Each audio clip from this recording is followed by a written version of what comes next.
With no further ado, I'll introduce Matt Ducey. Matt's the Acting Chief Executive Officer of IGO. Thank you, Joe, for that introduction. And it's a pleasure to be here at the Nickel Pay Dirt Conference and supporting the WA nickel industry. As Minister Johnson said, it's the 5th largest resources industry for us as a state. It's also an important part for us at IGO in the nickel business.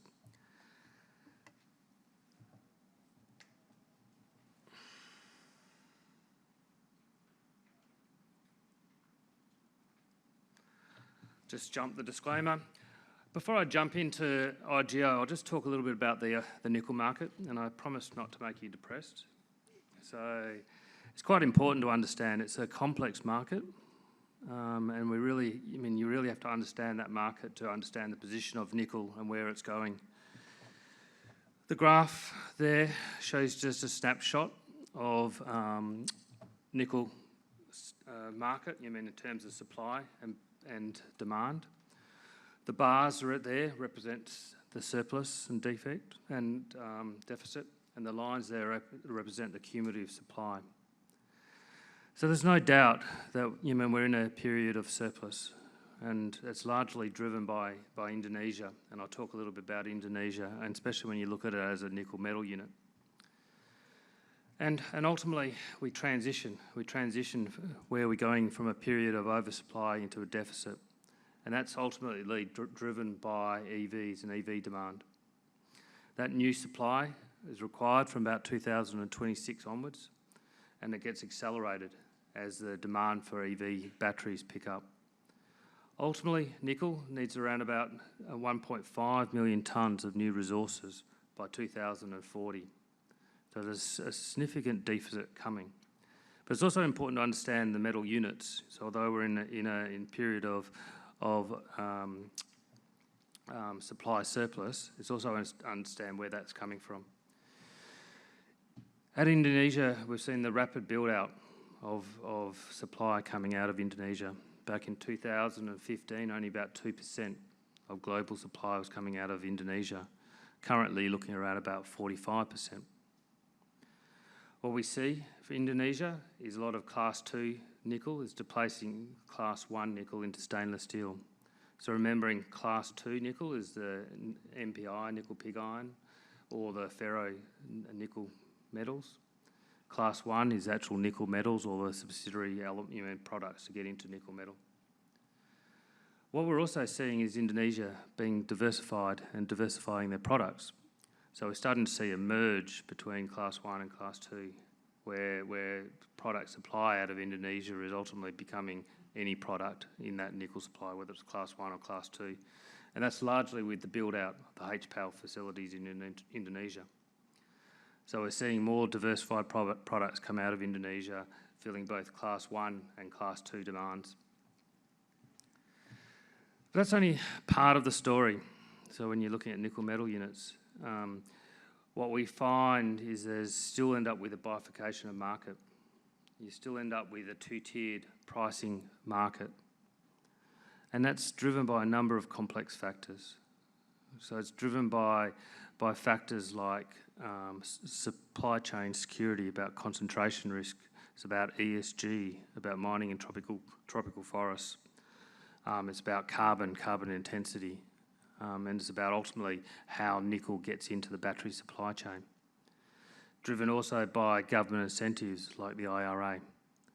So although we're seeing the merge of Class 1 and Class 2 out of Indonesia, that doesn't mean that we still don't see strong premiums, strong demand, strong interest in nickel out of Western Australia, highly linked to alternative supply chain routes. And that's for us at IGO is really part of our thesis and why we also believe in nickel. We're not actually competing with Indonesia on nickel supply. We're producing different supply chains, different customers, and that's the requirement for nickel. Ultimately, as an industry, we needed Indonesia to fill that gap because we don't have enough nickel, but it's about the customers and supply chain routes that you're targeting within the West Australian nickel that becomes important. Jumping to IGO, We're a purpose-led organisation. Our purpose is making a difference.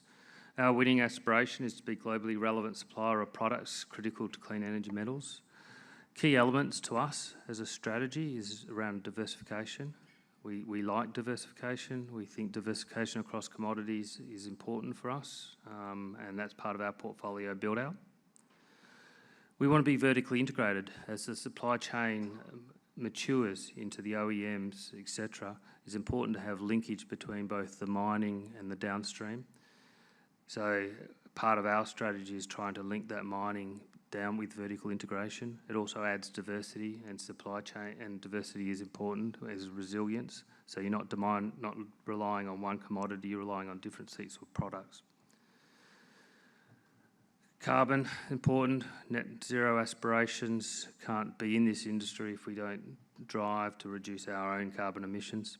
And ultimately, it's underpinned by our people, and our success of us as an organisation is underpinned by our people. We've built a high-quality, diverse suite of assets with a pipeline of growth, consisting of both upstream and the upstream space. We've got the Greenbushes lithium operation, Nova nickel, Forrestania nickel.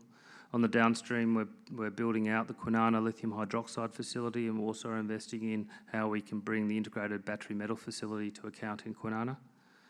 Significant growth portfolio in our assets, focused on Cosmos, focused on Greenbushes expansion, lithium hydroxide refineries, and continuation of Mount Good feasibility study.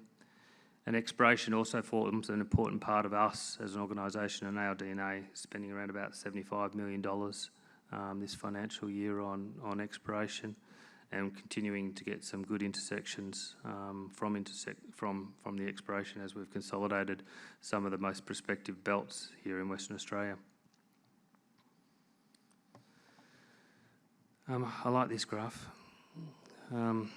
I think it shows, from our perspective, it does actually show the transformation that we've delivered to us as a business. FY23 was a record from a financial perspective. Record NPAT, $550 million.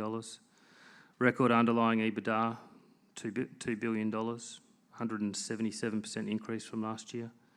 And also record underlying free cash flow for the business of about $1 billion, a 252% increase from last year. Paid record dividend this financial year of $560 million fully franked back to our shareholders. I think it really demonstrates what we've done as a business in terms of that diversification and continue to build out our business in the clean energy metal supply. Sustainability is a core part for us as an organisation. It's something that we always get recognised by. We consider ourselves leaders in sustainability. We get recognised by external researchers like Dow Jones and the S&P Yearbook, where, for example, on the S&P Yearbook, we're only one of 20 global mining companies to be recognised for their work they're doing in sustainability.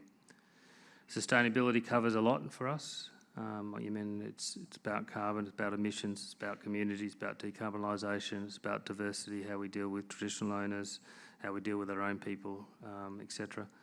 And it's about, and ultimately for us as a business, we don't have a big sustainability department. It's about all of us in the organisation. Part of us is who we do, and that's what sustainability means for us as a business.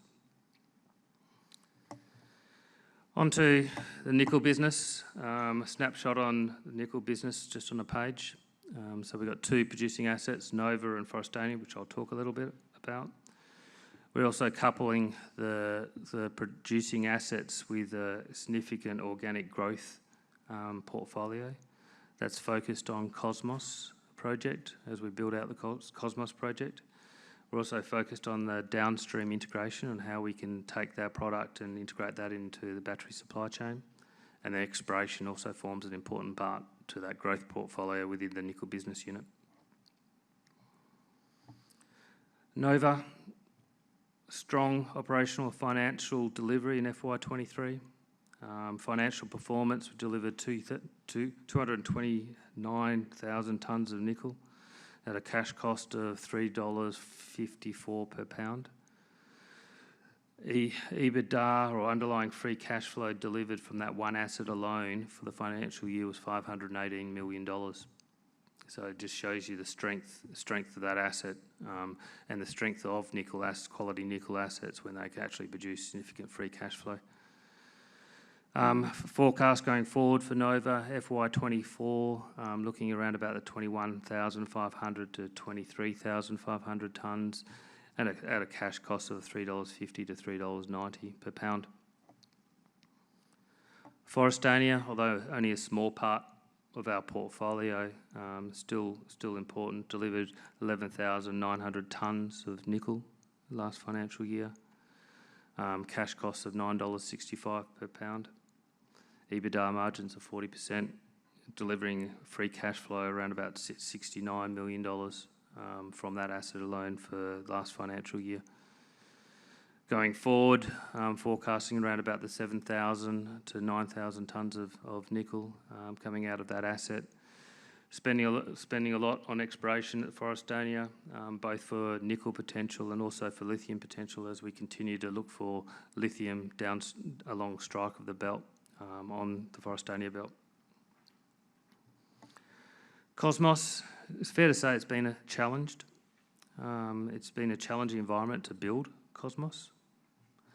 But the project, we're making solid progress with the project. Shaft is around about 85% complete as of the end of financial year. The processing plant was about 85% complete at the end of the year.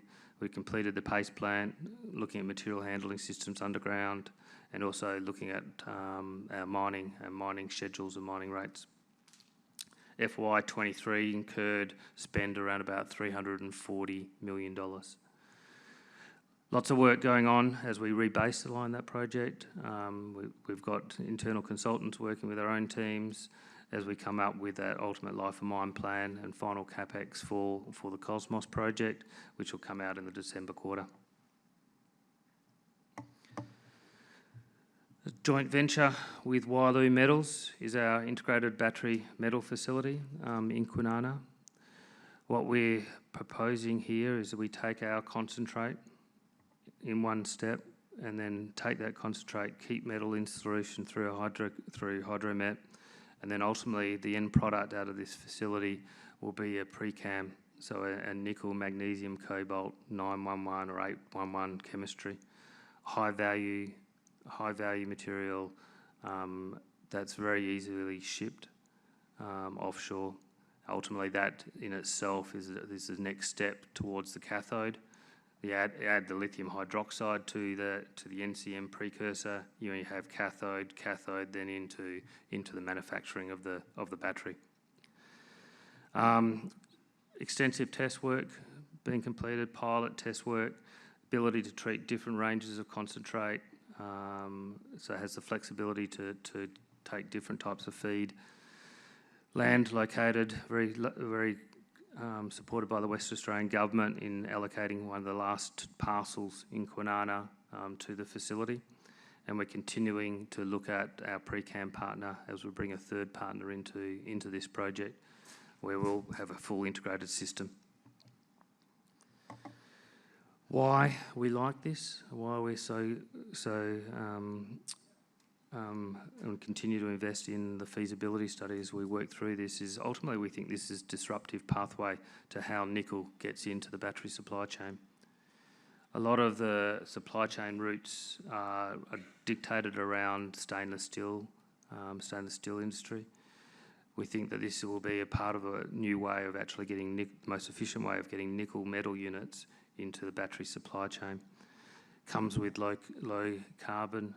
It's low cost, disruptive from an OPEX cost perspective. You end up with high recoveries of both nickel and cobalt in the process, and ultimately you unlock some metallurgical challenges that you have at the mine gate, so you also deliver some mine gate performance improvements as well. Completing feasibility study on this, with the idea that we'll have the feasibility study completed by mid-calendar year 2024. I've got a couple of slides on lithium. You'll let me, won't you, Dom? So there's a little bit about Greenbushes. We had strong performance in FY23. Record spodumene production of 1.5 million tonnes of spodumene at a cash cost of $2.44 per tonne. EBITDA margins of 91%. Greenbushes is all about expansion as we continue to expand that asset. Committed to capital, and we're building out the third of the processing plants at Greenbushes, which will deliver another 520,000 tonnes of spodumene. Looking at making a capital decision on the fourth processing plant towards early next calendar year, which takes up production around about up to that 2.2 to 2.5 million tonnes per annum of spodumene as we continue to expand out that asset. Another important part of the business, although has been challenged, and life was never easy, but this is one of them as well, is Kwinana. We feel comfortable that we're going to get to a 50% of nameplate by the end of this calendar year. Inherited a lot of engineering challenges, great chemistry behind it, producing battery-grade lithium hydroxide, first facility outside China to produce battery-grade lithium hydroxide. But still working through some of the rectifications that we've got to do as we continue to ramp up that facility on Train 1 at Kwinana, producing lithium hydroxide. Completing front-end engineering and design on Train 2, and we will make a capital decision or complete that studies early in calendar year 24 and lead to a financial investment decision. Taking out the capacity for Kwinana, in theoretical, would be around about the 50,000 tonnes of lithium hydroxide at Kwinana. So, in summary, as a company, we're building a globally relevant clean energy metal business. We've got a high-quality portfolio of production, development and exploration across the suite of battery metals. Had an outstanding financial year, both from a financial perspective and also our return to our shareholders during the financial year. Really focused on the next steps for the business. What we've got to do as a business is continue to drive value. We've got to bring Cosmos to account. We've got to continue to ramp up that production profile at Kwinana. We also have to continue our expansions at Greenbushes. And hopefully with some promising exploration results, we'll have the next project in our portfolio. But ultimately it's all underpinned by culture of your organisation. So people and our performance of our people is fundamental to us as an organisation. Thank you.